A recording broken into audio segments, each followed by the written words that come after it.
What is going on, YouTube? Welcome back to the channel. Today we have another deck profile, but this time it is a clan favorite of Dwayne. Dwayne's gonna break down his build and explain all his reasons why, and Dwayne's gonna take it away. Hey everyone, this is gonna be a really weird deck profile. I think you might enjoy it. Some people may hate it, but you know, I don't care because I like to experiment cards, and I think I found like a build that's actually working for me. So we're gonna start off with our starter, Kelpie Rider Mythos. Pretty much is your ride, draw a card, that's it, that's your thing. However, I do notice there is a problem when it comes to this type of deck. A lot of people complain about not getting their grade 3 in their hand, most likely Thavas, because this is the whole deck profile of. But I think I found a way, and I think I found a way to solve that solution. And I'm really hoping you guys will enjoy this as much as I did. Alright, so to start off, we're going to be running 4 Kelpie Rider Nickies. He is your number 1 grade 1 ride target as your Vanguard. When you ride it, you search the top 7 cards for your Kelpie Rider Dennis or your Thavas.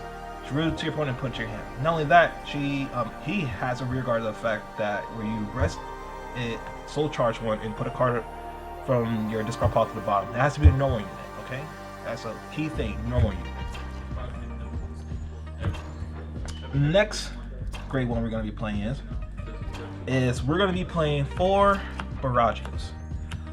Unfortunately, I already know a lot of people say the main problem they have with this deck is not having your grade 3 Thavas. However, I'm maxed out from your grade 1s, the chances you can get your Thavas to your hand. So that will not be an excuse. So, you know, we're playing 4 of these, and on top of this is going to be your big heavy hitter later in the game, probably between turn 3 or 4, depending on if you go first or second. And just in case you guys don't remember, his skill is when called from your hand or ride, because it's a Vanguard rearguard skill, look at the top 5 card for grade 3, reveal it to your opponent, add your hand, and then discard a card from your hand. This is also going to get something else too, so keep that in mind. Then we're going to play my favorite grade 2 unit. Is pretty much your Penguin Soldiers. Pretty much you're going to be resting this unit, and you're going to give any unit in the same color as him 5k till the end of the turn. Just keep in mind, the main thing for Thavas is you have to rest at least 3 units. And unfortunately, and I kind of hurts me to say this, we're not going to get Pursuit Assault. Not right now, maybe later on. So I'm building this deck to you know, work without Pursuit Assault. Next, we're going to be looking at our grade 2s now. Alright. Our grade 2s, we're going to be running 4 Kelpie Rider Dennis. Pretty much his skill is you're going to rest a rear guard. You call a top card of your deck into the you're pretty much going to call a top card from your deck into your rear guards. It's just a +1 rest unit, and it gives you a +1 on your just give you pretty much a net +1. So now we're going to be playing 3 Coral Salt. Coral Salt is your big beat stick of the deck. I'm only running 3 because I just want to make it very consistent with other cards, so you pretty much don't see it as much because he's not useful until turn 4 or 5. If you're lucky, he can be just as good in turn 3. And also too, to get the +15, you have to have 4 other rear guards rested. So that's why you don't really want to call it on your turn 3 unless you're going to have a full board, because then that's where you get the +15 if you throw him on Excel marker or you throw him on your other column rear guard. Okay. All right, and then we're going to be playing Marine General Head C Thenesis. His skill is you just pretty much rest a rear guard and it gains +5. Very basic, very generic. You just want it for the resting ability. Now like that, it'll hit pretty good numbers on Excel circle. It'll hit 19, even though I think 1 trigger could stop it, but if it's on your turn 2 play or your turn 3 play while your opponent's still at grade 2, it still hit good numbers to a point where you had to drop at least a 10 shield or 15 shield, depending how lucky you get, I guess. Then we're going to move on to our grade 3s, which everyone should know and love. The one who surpasses the storm, Thavas. The main grade 3 unit in the deck. If you don't need any other grade 3s, wink wink nudge nudge. Pretty much the skill is you rest your rear guard, you retire when your opponent's rear guards. Then if you have, on beginning of your battle phase, you may discard a card from your hand to look for Lambros from your deck and you write it. That's just his playing skill. It's wonderful. It board control, you know, it rests units, it just helps suss with the whole thing. Then we're going to move on to our grade 4s. Then we're going to be playing Lambros. However, I'm not playing 4. The reason why I'm not playing 4 is because I think 3 is a just enough number. You can have one as your rear guard, and you pretty much want to only stride twice with this whole entire deck. If you go past 2 strides with this deck, you have a good chance of losing, because you just want to kill your opponent by the second time you stride. Because your first number will be mediocre to really big, and in your second time you stride, your number is going to be hitting 38 across the whole board. That is really, really big. Alright, now we're going to be moving on to triggers. We're going to be playing 8 critical triggers. The reason why you're playing 8 critical triggers is because you just want to kill your opponent quick as possible. I know it's not meant for a 12 crit or 16 crit, but I think 8 crit is just sufficient enough. That's just my honest opinion. Then, you want to play your 4 heals, because you know, heal triggers really do help out in this deck. Because I don't think you, like when you first stride, you're going to have triple drive. Even your first or second stride, no matter what. If you just go into Lambros, you're going to get your triple drive. And you want to, I guess you could say you want to take as much damage as you possibly can, probably in the early game. As for late game, when you get into your heals and you dish out higher damage, it just kind of blocks off everything that you want to do to your opponent. But yeah, still, I will still run 4 heal triggers, no doubt about it. Then you want to run your PGs. PG's a draw trigger, and it's a perfect guard. You know, it's nothing crazy. Fun fact, every time when I stride into Lambros, I always end up discarding these. And to be honest with you, I might get rid of these for the regular basic draw triggers and put the crit sentinels instead. Because I think they do a little bit more for the deck justice than this does. Besides being SP, that's like the only thing it's doing right now for my deck. Now here are the techs that I have for the deck.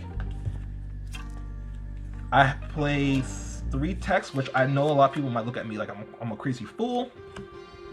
But there's 3 versions of it. Well, not 3 versions of it. There are 3 techs I play. One I play 4 of, one I play 2 of, and one I play 1 of. And the one card that I noticed that really does help the consistency of the deck, even although a lot of people will disagree with this, but it worked for me and it worked for tournament. I surprised a lot of people and ended up losing to the card because they didn't think how much stuff I could do with it. And that is the wonderful order card, Bangle. I run 4 of these cards. Pretty much what this card does was you take a grade 2 or less unit from your hand and put it to your soul. Key to your soul. This is very important later on because the other 2 order cards, you're going to see why it's important. You look at the top 3 cards from your deck, then you put 1 to your hand and you put the rest in the bottom of your life deck. However, what a lot of people don't understand about this card does, it does 3 things besides, well, it does 3 things. 1, it helps get the cards you need. 2, it gives you a soul. And 3, it helps thin out your deck. A lot of people overlook that when it comes to Thavas and Lambros, because when you do your triple drive, that's 1 less card that you have to worry about. That means there's 1 plus card that you get a chance of getting a trigger, which is very devastating, especially if you're striding on your first turn and such.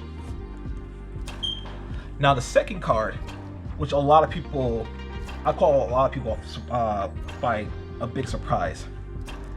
And it's a grade 3 unit, that's why we're running 4 Barragioses, which is amazing, because it helps search out for this card. We're going to be playing 2, only 2, Books of Strong Arms. The thing about this card, especially when it comes to this deck, the deck doesn't counterblast at all. The only thing it counterblasts is with Thavas. No, not Thavas, Lambros. That's the only thing it actually counterblasts. And it counterblast 1 Soul Blast 1. And that's why the Mango is good too, because it gives you that +1 soul.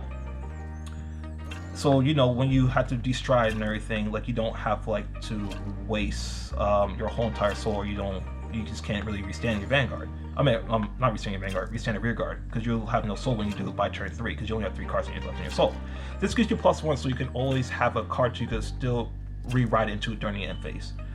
But just in case a lot of people are not aware of this card, what it does is Soul Blast 3, Counter Blast 3, draw 3 cards and give 3 of your front row units +3.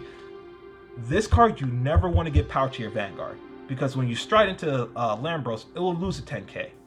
So it's more important to put these things on the rear guards. Really, really hard-hitting card. And last but not least, the reason why we only play 3 Lambroses is because we got another order card. This order card pretty much is put any card from your drop zone to the bottom of your deck. If it's a grade 3 or higher, you get to draw a card. What this deck you want to do is have really good consistency about it. This is just as strong as playing 4 Lambroses, because you get 2 cards of cycling it back. You have that card that cycles it back, and you have your Nickies to cycle it back.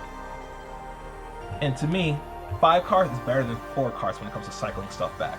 Not only that, if you were to play I guess some other clans that probably like stop you or prevent you from calling on those things, I think this card would be good. Not only that, Nikki doesn't really get you back a card. This one actually gets you back a card, so you can stride into it.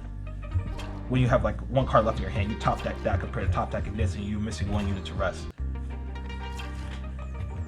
All right. The tricks about this deck is you want to have 3 counter blasts. You want to have your Book of Strong Arm. And you want to have your Penguin. That's like the heart and the bread and butter of the combo. Because when your Vanguard attacks, this only activates on the 4th turn.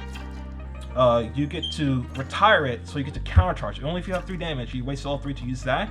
You get to countercharge to leave your counterblast open. So when you restand with your Lambros, you have all the requirements to do it. You have your counterblast, you have extra soul in your hand. Into your soul, so it works out. And you get to stand you get to stand another column, which is like really devastating, because that rear guard is standing up with that other +10, because that thing is until the end of turn.